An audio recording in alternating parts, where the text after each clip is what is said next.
Hey y'all, welcome to Parent Empowerment with Mandy Drogin. I'm Mandy. I'm just a mom sitting down having real conversations with real Texas parents about what's going on in our schools.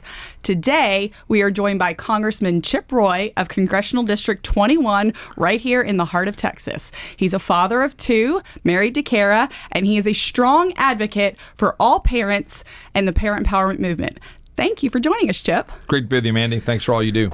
Thank you for all you do up there in the swamp fighting for Texans and fighting for Americans to stay free, which is what the parent empowerment movement is about. We really are looking for the opportunity to give parents the freedom to select the best education for their child.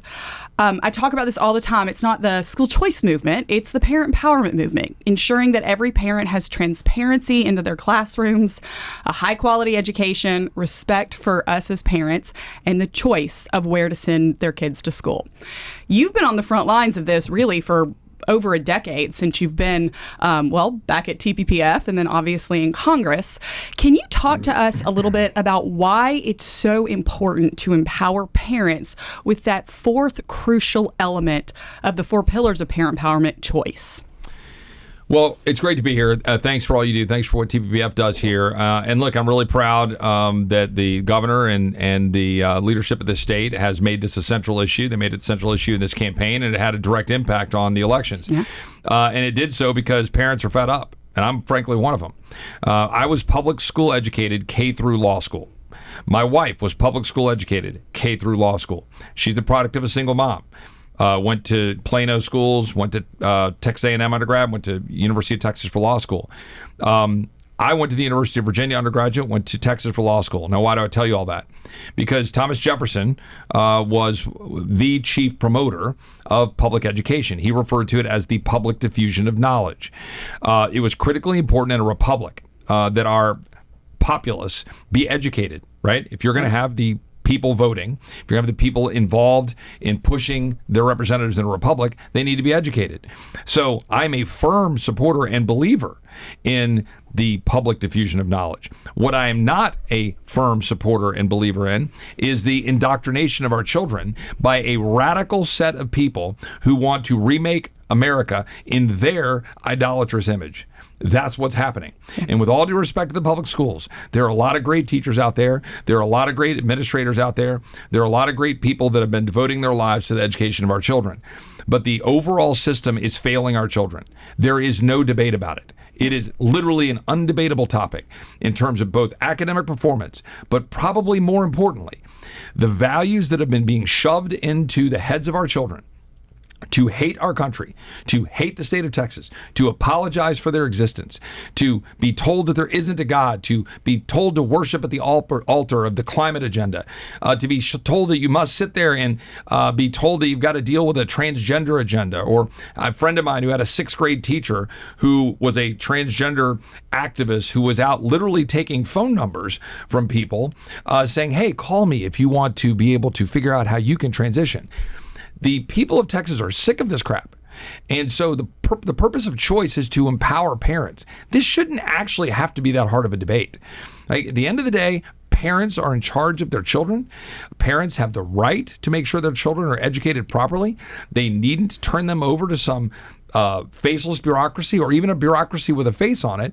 And then wonder what's going to happen to their children and their state. And we've got to stop that. If you want to preserve freedom, you want to preserve the state of Texas, you've got to take your the right of your children to be educated according to your values, your beliefs, and the greater beliefs of our state collectively, and what we're trying to do to teach our kids about the rule of law and about our founding principles. Those things you need to take charge of as a parent. And the only way to do that is through choice. Thank you. And yes, that's exactly correct of what we are trying to push and why choice is an essential part of reforming an education system that has, quite frankly, run off the rails. When you talk about literally failing, I want to remind our listeners that 50% of the kids in Texas cannot read on grade level. If we look at the NAEP scores, which compares to the entire country, 75% of eighth graders cannot read on grade level. And so we are, quite frankly, literally failing our children. And then we're sending them off into the world to launch, which is, as you pointed out, why this is so important, is if we're not preparing them to launch into their adulthood, we won't have a Texas and we won't have an America that we see right now. Look, when I go to Washington, D.C. to represent the people of the 21st Congressional District, I have to spend a significant amount of time up there, obviously away from my family. And, God bless my wife and my family, and they deal with it when I'm gone. But when I'm up there, I drive every day from Arlington in Northern Virginia across and past Arlington National Cemetery heading to Capitol Hill. And you pass 400,000 tombstones there. And a good friend of mine served in the Navy, said that, they're the most important monuments in Washington, D.C. Why? Because without those monuments, none of the other monuments exist. So the question you have to ask yourself, if you're a parent, when you go around and you tout, oh, my granddaddy fought at Normandy, and wasn't that awesome? And he walked into a wall of bullets and scaled the cliffs, and he went over and he sat in a foxhole in Bastogne. Or you talk about the men that stood on the Alamo walls. Like, when you talk about that and you're all prideful about it, well, what are you doing right now to carry out their legacy? Because I promise you, they didn't get shot on a beach in Normandy so that your kid could have transgender ideology jammed down their throat, be told to hate their country, be told that they somehow need to apologize, and to get a subpar education so that they're behind the curve and we're empowering our enemies. It's insane. Why would we do this? They didn't fight for that, so we should fight for the country that they fought for. Amen. That's 100% correct. Could not have said it better. I think that people, Texans, the whole country knows who you are now because you are able to articulate the feeling of Texans and the American people that just want to be free to live their lives, to worship God, to love their families, and to ensure that their children are prepared to launch into a successful, happy life. Some of the concerns that we hear about sometimes, particularly from people that would say they're conservatives, is that empowering parents with education savings accounts, universal education savings accounts, is somehow an expansion of government, or that this will ruin the private schools or homeschoolers. What would you like to say to conservatives that listen to you, respect you, and know that you have a grasp on the issues, quite frankly, better than 99% of Americans? Well, you're kind to say that, but I have thought about this for a long time, both in my time here at TPPF, before I was in Congress as a staffer, working for Senator Cruz, a very outspoken proponent of school choice, and has been for a long time. And look, I have had many of debates about this federally and at the state level. I'm more concerned about those kinds of things at the federal level. Anytime you put the federal government, into the mix, my antenna goes up, right? Yep. The word education is nowhere in the Constitution in terms of what it's supposed to focus on. But for the state, it is, right? And for our communities, it is. And so the question here is a pretty simple one. Your children currently are enslaved to an education establishment that are setting them behind and that are teaching them values contrary to yours. So what are you going to do about that as a parent? Yes, you can pull out of that and homeschool them. If you can manage that from a fiscal standpoint, God bless you. Mm-hmm. You can pull them out and put them in a private school, maybe a classical Christian school. That's what my wife and I have decided to do, and it hurts. It hurts financially. Yeah. And it was painful to do that, right? My aunt was a teacher. My other aunt was a principal. Like I said, K through law school, public educated, both Kara and I. But we wanted our children to be able to pray. Mm-hmm. We wanted our children to be taught there is a God, that God is great, that this country is awesome, that we should be proud of this country, that the Constitution is important, that the Bill of Rights matter, that Western civilization is something we should celebrate, not denigrate. So if you want that taught to your children, you've got to get out of that education establishment unless we foster the competition necessary to break it all down so that we can restore that for the entirety of our society. If you're a conservative and you're concerned about it, I hear your concerns. Mm-hmm. You're right to be concerned about it. I don't want the government meddling. But let's be very clear. If you don't want the credit, if you don't want the savings account, if you don't want however we structure it, whatever the legislature decides, don't take it. Yeah. Just do your homeschooling. If you're already financially sound and you can do it and you don't want to be touched by it, then just don't do it. If you're a private school, and you don't want the state telling you what to do, if they are telling you what to do, then don't take the money. Hillsdale does that at the collegiate level. Mm-hmm. They literally don't take $1. They don't take federal loans, so they can stay out of any kind of regulatory concern. The third point is this. We have the power to make decisions as a state on how to structure it. Structure it without strings. Structure it so that an individual parent can get the benefit. And you mentioned the word universal. This needs to be universal. And let me just send a shot across the bow of my colleagues in the state legislature and the leaders of this state. I love you, but don't pull the bull crap that you tried to pull last time, where we were going to get a massive plus up of the education bureaucracy, a huge spending increase, but we were going to get half-assed universal education choice, because that was what was put out there and then trying to be sold as full-scale education choice. Let's do it the right way. Full universal choice, because every child, every parent deserves that empowerment. And that separation from a public education system, a government-run education system, to be very clear, that has been indoctrinating our children for too long. You want freedom, then freedom is for everyone. And then we can figure out how to make the system work. We can make it work financially. And for all you rural schools out there, you're not going to be harmed by education choice. And in fact, it's going to help you. And that is what you need to understand as we head into the legislature and the legislative session. A lot of good work's been put into all of this, a lot of good work into the previous bills, but it needs to be universal, and it doesn't need to be tied to a massive plus up of the very education bureaucracy that is undermining our kids' welfare today.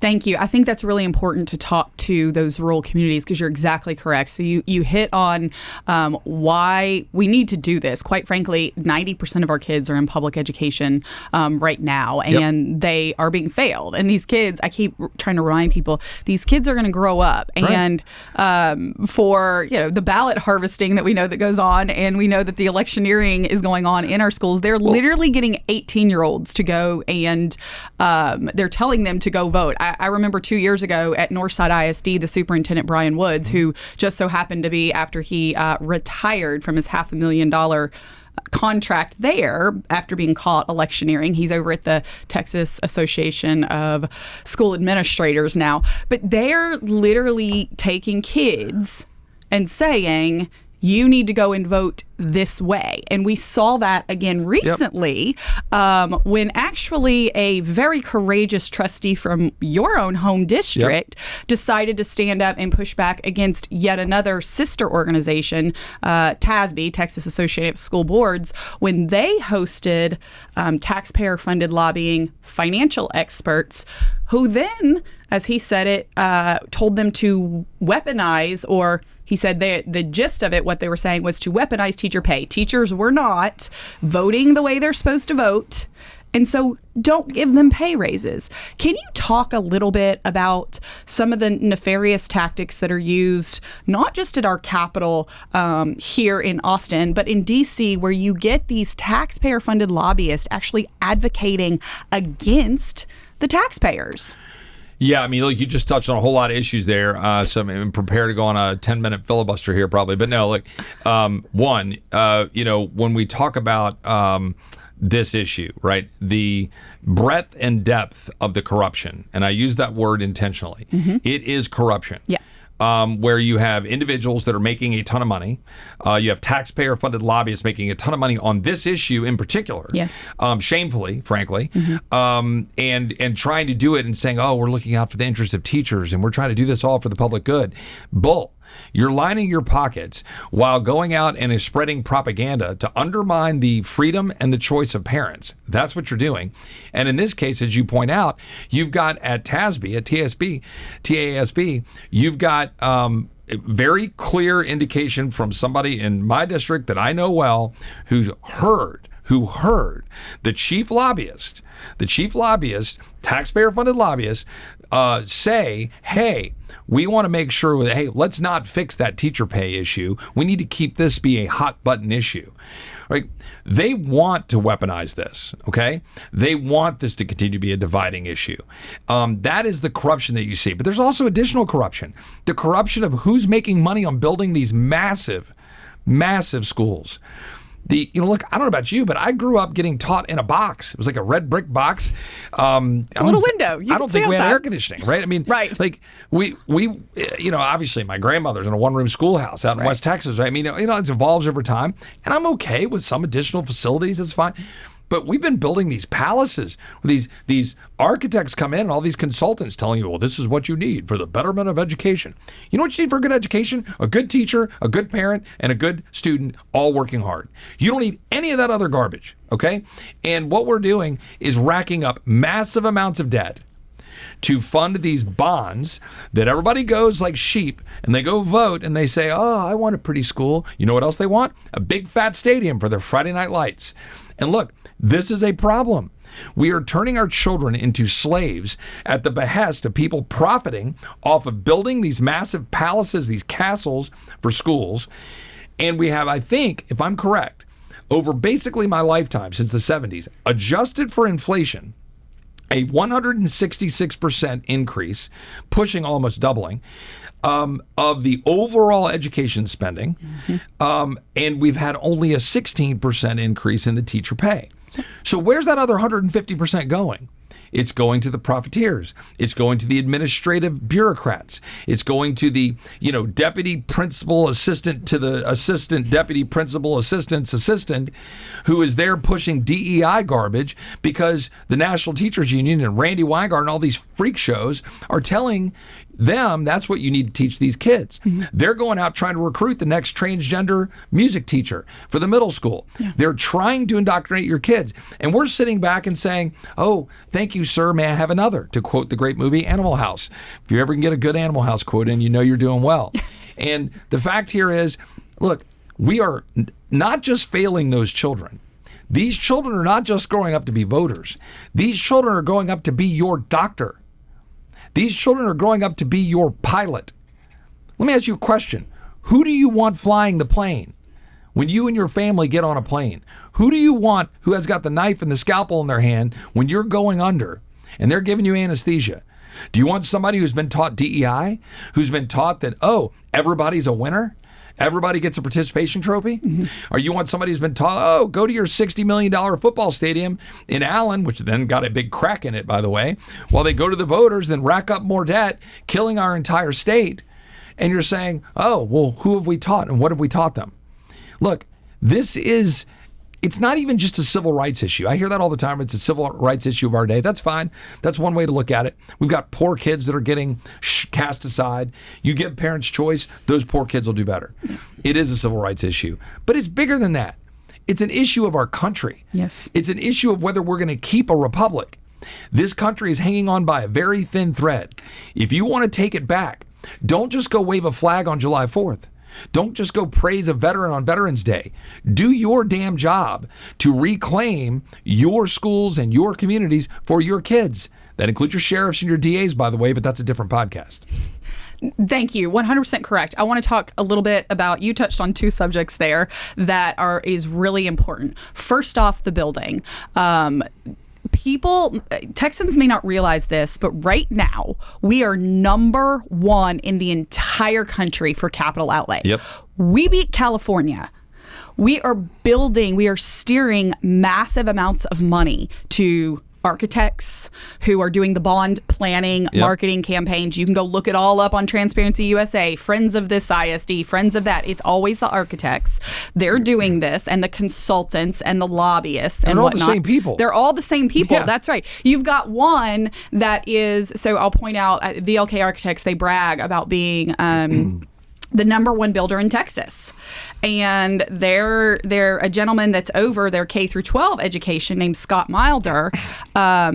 This gentleman also, him and his wife started something, Friends of Texas Public Schools. You probably see their billboards going up and down the highway, and they travel around and indoctrinate your school districts. I'm sure they all live on basically a teacher salary. Right. Right. Oh, right. But wait a second. Then they also have Friends Consulting Group that they own, and they go around and they're telling you they can do Vader planning, they can do bond planning and marketing and campaigns and all of this stuff. And you're just looking around going, how many streams of income do all of these entities have? Or you've got the head of TASB, the president, who also happens to be a sales manager over at Hellas Construction. How does that happen? I mean, I get all of these trustees, like we talked about Rob.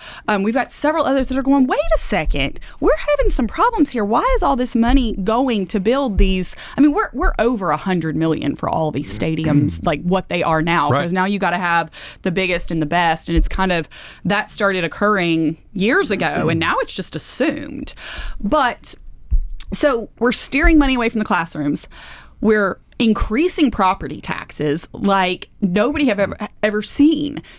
We make at the legislative level, they cut $18 billion in property taxes, right? And I think it's insane that 4 months later, in November of last year, after cutting property taxes by $18 billion, the same time we passed $28 billion in new ISD bonds.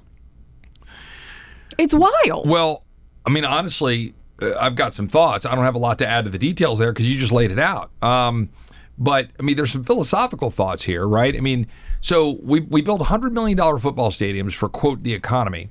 And we have what? 6 home football games there a year? Sorry, forgot about JV and freshmen, right? That'll really roll in the revenue, huh? I mean, you got to sit back and think, what are we doing? Mm-hmm. What are we funding? Mm-hmm. Oh, we need more money for teacher pay. Well, let me assume you need more money for teacher pay. That's a debatable proposition depending on, what you're looking at. Say, but fine, let me assume you're correct. Well, then how about you have simpler buildings? How about you stop these massive bond deals? And how about you take some of that bond money and use it for teacher pay? Oh, no, we can't do that because they got language written in the law that prohibits your ability to even go do that. Right? The lobbyists did it where because you they want the legislature to come in and be on the hook to go then increase teacher pay. Right. They want to be able to lobby against school choice so they can keep their little fiefdom going. Yes. And then they want to be able to say, oh, they'll continue, all these sheep, they'll go borrow more money to build more schools and build more football stadiums because it's for the kids. Because, right? I don't know, because Texas. Right? And so we're going to go, oh, Friday Night Lights, we're Texas. That's what we do. Look, I like football game as much as the next Texan. But what the hell are we doing? Mm-hmm. Right? If our kids can't read, if our kids are falling behind in math, if our kids are not getting the job done, not because it's their fault, they're kids, but because these people are making lots of money. The teachers union wants to continue to get their power and play along with those guys. And by the way, we are then allowing our state to get crippled by having an uneducated populace. Mm-hmm. Let me take you back to the beginning, the public diffusion of knowledge. Our greatness as a country came from shared values and shared investment in what we're doing. We no longer have that.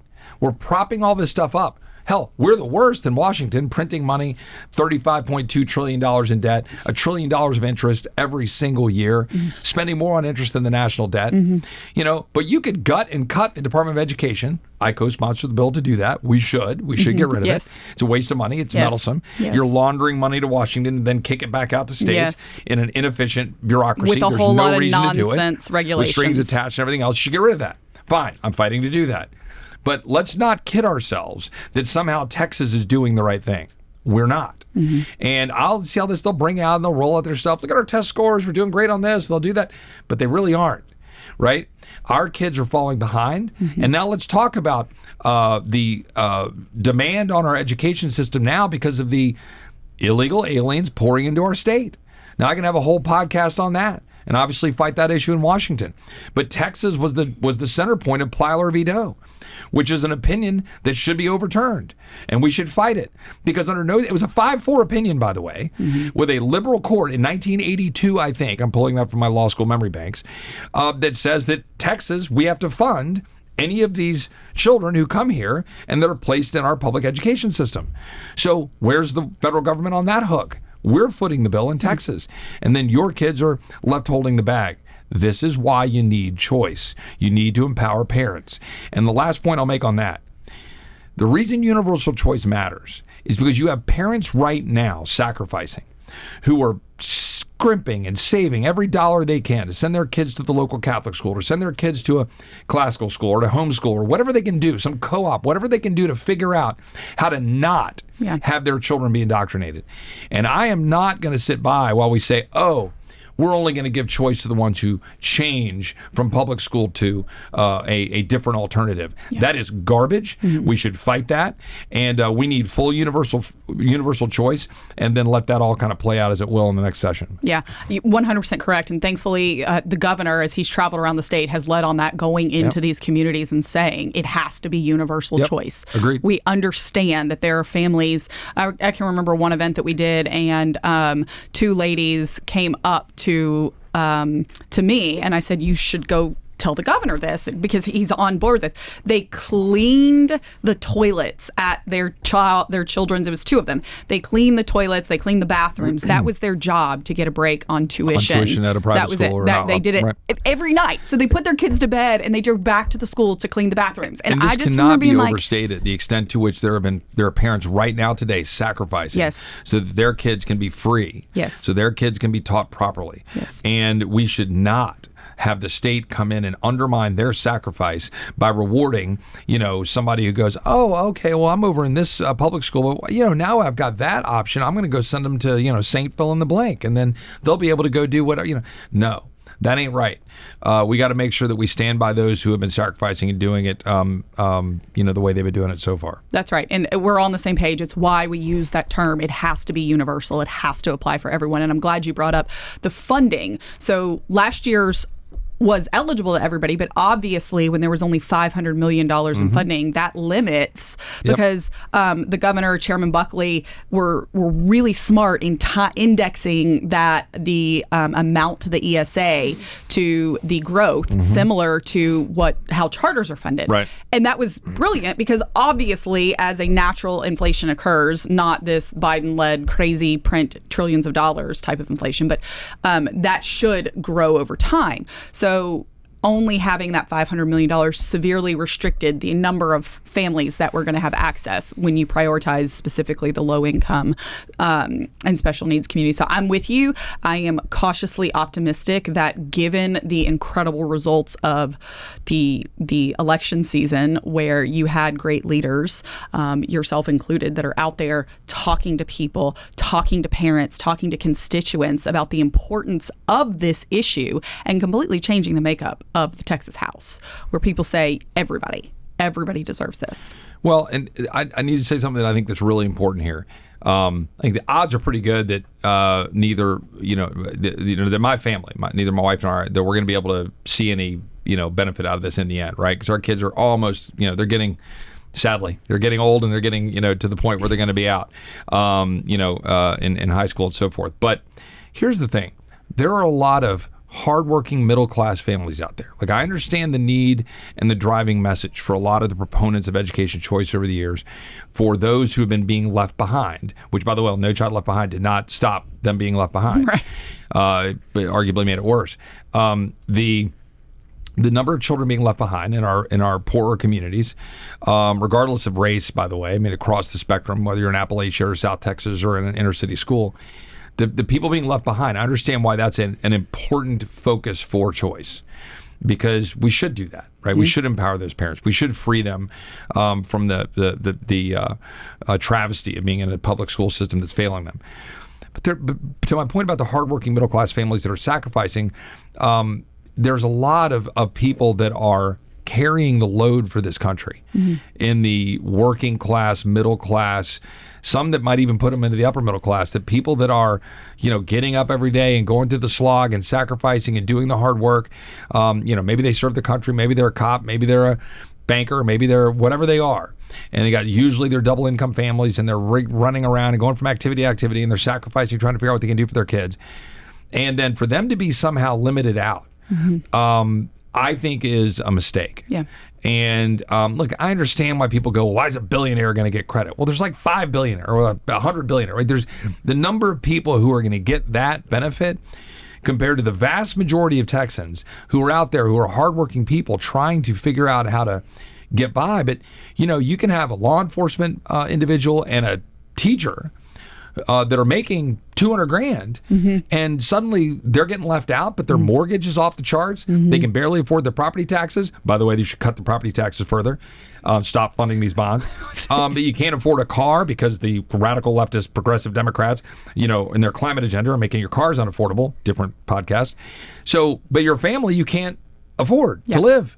And that's a hardworking family. So why do they get left behind? They can't. And they shouldn't. Agreed. And that is my very clear message to the legislature about calling balls and strikes on this. Some of us are going to call balls and strikes on this. Yeah, 100% agree with you. And when we're talking about those families that are sacrificing, I know here in Austin ISD, of which I am zoned for, but of course will not send my children to, you can't. No, and it's insane. 22% of families that are zoned for AISD say, I don't want that. And when I talk to them, when I talk to my neighbors that are scrimping and saving or finding a way to go to an excellent charter school or a classical school or a private school or whatever it is, and it's not just the low quality in the soft bigotry of low expectations, so they're giving low quality curriculum and whatnot, but you hit on this. It's that cultural indoctrination. Yep. It's that religion of climate change, or there's a new word for it, climate something. I don't know. I heard it recently. Because remember, it used to be global cooling, and then it became global warming, and now it's global climate change. It's just this constant, or at the altar of DEI or intersectionality or whatever it is. And parents are like, I've had enough. In fact, I'm talking to several mothers in a district near Austin, and where they're saying there is a teacher, a male, that is now dressing up and I would say appropriating being female. And it's all the kids can talk about. And all these kids are being forced to go to this teacher's class. And one, they didn't notify the families. But then when the parents found out that their kids can't, they're distracted, they're uncomfortable. The children feel like they can't say anything. They're uncomfortable. They have a man dressed as a woman that's now their teacher. And kids are just supposed to sit there and they can't do anything because then you're a phobe or you're a this or you're a that. And it is really, and the parents feel that way too. They're scared to death to be able to push back against a system that has been run off the rails, that does not align with our values. Yeah, let's be very clear. The radical progressive Democrats that are running the show politically in Austin and in other jurisdictions that are similar, and those at the head of the teachers unions and the organization pushing that agenda, it's all purposeful. Yes. The biggest reason they don't want choice, it's not economic, it's not about teacher pay, it's not about any of these issues we're talking about. It's about control, and it's about indoctrination. Yes. That is what it's about. And if people want to challenge me on that, great. Let's have that debate. Because I can promise you, if you go look at what they're doing in advancing the pride agenda and advancing the, as you pointed out, the radical climate cult, say, separation of church and state. Well, first of all, that's bogus. We should be able to have prayer in school, and things have gone off the rails since we've broken away from that. But okay, what's good for the goose is good for the gander. Your religion is climate. Right. Your religion is pride. Yes. You are more likely to pledge allegiance to a frigging pride flag with all of those random stripes and angles and things that I don't possibly understand than you are to pledge allegiance to the American flag. You get offended by Pledge of Allegiance requirements of the American flag, but yet you're all too happy to have kids march around in a parade, celebrating some sort of Pride Month or whatever the heck's going on. Mm-hmm. We saw that happen here in AISD, by the way, in schools, where they had kids going around, in Pride Month. Don't even get me started on COVID. Don't get me started on masks. Mm-hmm. Don't get me started on locking our kids down. Don't get me started on the damage that the public schools, the government-run schools, did to our children. And those of us who, by the way, who chose to sacrifice and be out of that system, our kids did pretty well. Yeah. They were able to go to school for the most part when the local governments weren't in the way. Right. They were able to avoid all of the ridiculous mask mandates. We were able to be out and about, engage with people, have conversations, be happy, do the things you're supposed to do when you don't have the government telling you how to live your life. Mm-hmm. And that's what this is about. Yes. And everybody listening to this needs to understand, I said this before. When you drive down and drive by the 400,000 tombstones in Arlington National Cemetery, spare me your tears and your patriotic claptrap if you're not willing to stand up and fight to save the country that they fought for. Because that's what's at stake. When you send your kid to one of these schools that are indoctrinating them, that's on you. Don't complain when they come back and say things you don't understand. Don't complain when they come back and they're spitting out stuff that undermines our country and undermines our community.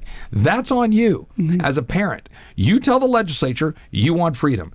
Don't buy into all this nonsense about, it's going to weaken the rural schools. That's claptrap designed to try to kill the bill by the very radicals who want to indoctrinate your kids. Yeah. Fight back. That's what this is about. That I could not say it better myself. That's exactly what this is about. It's about fighting back. It's about completely changing the entire system, not just providing a lifeline to the parents like you and me, whose children, well, we're blessed. We get to send our children to the schools that we chose. But as you mentioned, your significant sacrifice and the sacrifice of others. But it's a lifeline to the children in there right now. But it is also a wake-up call to a system, the entire system that has, Kimberly Crenshaw's intersectionality about, well, if you're Black, if you're Hispanic, if you're gay, if you're trans. For those of you who don't know what I'm talking about, this is kind of what this movement is we should all be. It's like a wagon wheel, and that's the intersectionality that it is. But what has gone on in the legislature and in our public education system is there's been intersectionality of these radical left-leaning teachers unions. You mentioned Randy Weingarten from the AFT, which AFT is very active in Texas. They used to kind of say, the establishment say, we don't have unions in Texas, but then AFT finally realized, oh my goodness, we're getting clobbered. We are a union. We're here. Right. We're out here hosting calls for these candidates, even rural Republicans and things like that. But you have that. You have all these different, the climate warriors, and they've merged together for their own interests, whether it's the profiteer cabal that need to keep steering the money, or it's the radical left that need to indoctrinate our kids. Whatever it is, they are fighting against the parents of Texas. And that's what's so important here, is about saying we have got to provide that lifeline to parents that need it right now, whose kids are in school, but also, quite frankly, protecting the freedoms that we enjoy and the values that we all hold that has made America great, has made Texas a leader in the entire country. Because if we don't protect it, we won't have it. We will not have it in the future. As Reagan said, we don't pass freedom down in our bloodstream. What I would suggest is that parents need to think through the lens of, if the public government-run education system didn't exist right now, I just snapped my finger and it was gone, what would you do? What would you do? Would you go? I'd start a school. Would you go borrow a bunch of money personally to build a fancy castle? No. Or would you find a double-wide trailer and the best teacher you can find and make sure that they were safe and they were being taught what? What would you teach them? Write that down. And then go compare it to the garbage being foisted upon your children in a castle that is an expensive daycare that you're paying for in high property taxes. Start from that premise and then do that. Yeah. Speaking of the high property taxes, for our listeners, I hope everyone realizes that the profiteer cabal that continues to demand more money and steer it. They're enriching themselves on your property taxes. They're enriching, millions upon, yes. And I'm talking individuals. I'm not even talking about their entire firms. Right. Look, you can go look it up at Transparency USA. Go look and see who's lobbying for TASA and TASB and Raise Your Hand Texas. Go to Transparency USA, look up Texas, look up the lobbying. It's all, and it's your tax dollars. Right. But they've attached just so we're clear, there's $185 billion in ISD bonds as of this year. That is a $34,000 debt that is attached to every single child walking into our public schools. Say that number again. $34,000 debt is attached to every single child that is walking into our public schools because the profiteer cabal keeps building these Taj Mahals, depressing teacher wages to keep them mad because, we got to weaponize them to get them to vote. This is what they're doing. We are selling our children's future down a river by indebting them to profiteers. Yeah, and this, when you get to the property tax issue, I was talking to my parents who are 81 and 70, whatever the math is, 5 respectively. And they're still eating property. Significant property taxes. Why? Yeah. To fund Taj Mahals filled with bureaucrats, or led by bureaucrats, filled with some well-intentioned teachers and some not well-intentioned teachers, many of whom are now increasingly having been indoctrinated at our higher ed system. Different podcast. Yes. That also needs to be blown to hell. Yes. And God bless the University of Austin as a disruptor. God bless places like the Civitas Institute at the University of Texas. God bless people who push back on A&M when they go off the rails. You can't even believe that A&M goes off the rails, but they do. They do. So, but that's something. But our kids have been coming out of that indoctrinated. They're in these Taj Mahals, and my parents are paying taxes. They never own their home. Look, I want to be very clear here. Texas needs to be more about cattle and less about the hat. Because we've been talking a big talk for a long time about how great and free Texas is. Prove it to me. Yeah.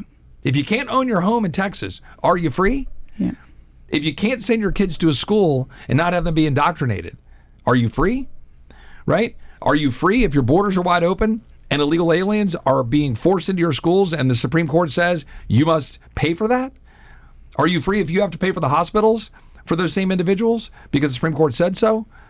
Right? Are you free if your kids can't pray to God in the public schools, the government-run schools, because the Supreme Court said so?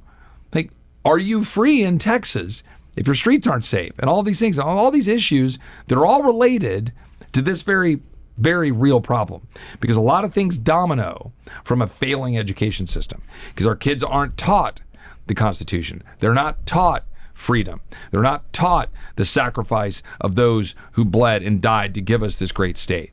They're taught to apologize for someone like my great-great-grandfather, who was a Texas Ranger in Travis and Hays and Blanco counties, who fought Comanches. I'm not going to apologize for that. Texas needed to be established. So that's what we're actually dealing with. So, let's be a little bit more about cattle and a little less about the hat, because Texas right now, you got a lot of work to do if you want to be as free as you claim to be. Brilliantly said. So before we wrap up here, I want you to look in that camera right there. Talk to the parents of Texas. Talk to the parents that have maybe watched things play out last session. Talk to the parents that don't want to take a stand because they're afraid they'll be ridiculed by the public education system. Talk to them and tell them why we are in the fight of our lives for our children's future and why education savings accounts are a key part of that fight. Yeah, look, I'm a proud Texan. My family came here in 1853. My grandmother was a single mom in West Texas in 1949 when my grandfather died of cancer. He was the chief of police of Sweetwater, Texas. My father had polio and my grandmother was told he was going to die. And she had a 2-year-old, my uncle. She didn't curl up in a ball. She didn't quit. She fought hard to make sure that they could have the life in Texas. And my dad survived. And she went on to become the first woman elected county clerk in Nolan County, Texas. That is the story of Texas. That story is going away. We are losing that story because we are allowing a radical, progressive regime in the education establishment to rip apart that culture of this great state and to try to indoctrinate your kids to believe things you don't believe. They're trying to teach your children that God doesn't exist. They're trying to teach your children that Texas should be apologized for. They're trying to teach your children that America is evil. They're trying to teach us that we should bow down to international organizations and norms, that borders should be open, the rule of law shouldn't exist, that we somehow don't live in the greatest state in the greatest country in the history of the world. So if you want your children to grow up in the Texas if you want your children to grow up to be free, whether Texas or America exists at all, if you want them to grow up to be free, then you better get on the horn with the people that represent you and demand, not just kind of think, oh, that might be interesting, demand choice. Demand that you be empowered. Demand as a parent that you have the right to teach your children what you want to teach them. Demand that you get property tax relief. Demand that you have school choice, education choice, parental empowerment, whatever you want to use as your phrase of choice for the year. You want to have control over the education of your children. so that they can live free and they can have the American dream, because right now it's being taken away from them. Don't sit on the sidelines while the American dream is being stripped away from your children on your watch, because you refuse to stand up and hold the education establishment accountable by forcing them to have competition through choice and empowerment for you. Thank you, Congressman Roy. Thank you for being here and talking to the parents of Texas. Thank you for the sacrifices that you and your family make every day, every week, for the past several years as you travel to D.C. to fight for our freedoms. Thank you for joining us on Parent Empowerment with Mandy Drogin. And now you have the power.